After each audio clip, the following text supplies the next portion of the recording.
Hi, my name's Claire and I work for Chawton House, and I'm going to take you on a photography workshop. Come with me.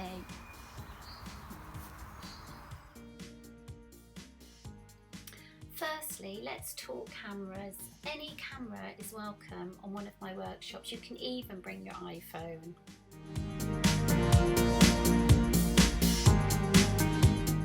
I'm a Canon girl, but that's purely my preference.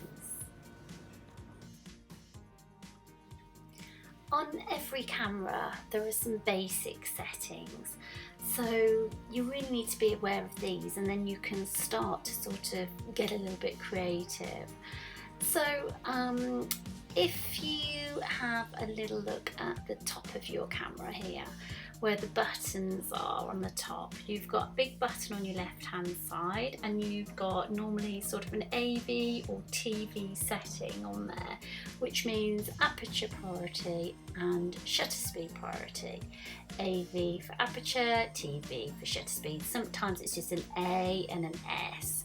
Have a little look for these, because these will help you manipulate your photographs and your images that you kind of want to create. So AV, if you put it on AV, you can have a little look. So you have on the back of the screen, you have an F number. There's F all the way down and goes up, 22. AV, basically, if you think of the higher the number, the more things in focus. And you can have a little play with that and manipulate that a little bit. Then you can go over to shutter speed. Here we go on to TV, and again you go up and down. Anything below 1/60th of a second, they say you need a tripod, but you can get away with it. You can lean on something and you become the tripod.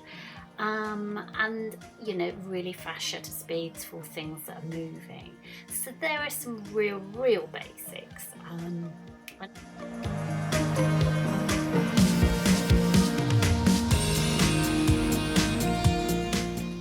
So I'm going to take a picture of this beautiful blossom. So the first thing I do is kind of have a look for where the light's hitting it, because the light will bring it alive. Photography is all about the light and how you use it in your image. So this one is backlit, the sun is up there, it's quite bright. I'm quite liking this one here because it's sort of sheltered a bit, and I'm going to shoot across. So the sun is there, I'm going to shoot across to get my image. I'm using a very low F number, so I get a lovely blurred background. And I'm just going to frame it nicely for the composition. And there's my image.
Enjoyed the workshop, and it's just a little snippet of what I do here, and I hope you can come and join me one day. Thank you, bye.